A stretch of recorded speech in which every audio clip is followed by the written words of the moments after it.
Pakiramdam ko, buong mundo tinutugis kami. Gusto kaming patayin. Parang hayop, salot ng lipunan.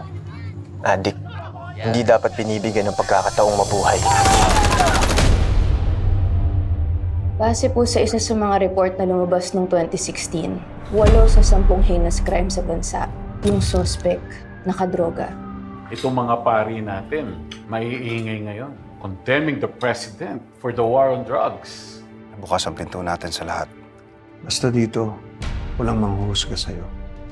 Lalo na sa mga pinagdaanan mo. Yung mga kabataan, nire-rehab, imbis na labas-masok sa kulungan. Maraming walang kasalanan at napagbibintangan lang. Bigla na lang namamatay. Huwag naman nila sanang dalhin dito yung toka. Ano matatahimik sa tatay kung walang hostisya yung pagkapalit niya? Bigay ka na ng pangalan. Pusher, source mo, kliyente mo. Sabi nila, pag sumuko ka, pag nagparehab ka, hindi ka papatayan. Bakit pinatay ang kapatid mo? Kasi may kumikita.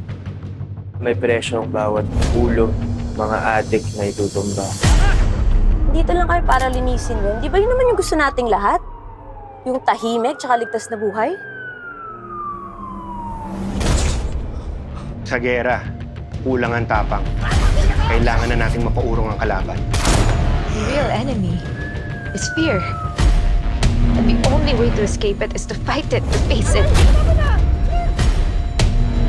Gobyerno ko, hindi mo ko kayang banggain. Natakot ba kayo? Baka naman naduduwag ka lang. Hindi naman pwedeng puro na lang tayo dasal, di ba?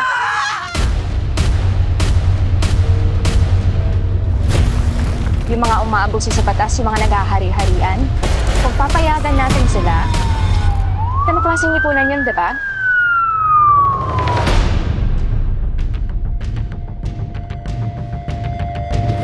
Bakit tayo binabalot ng ganitong klaseng kadiliman?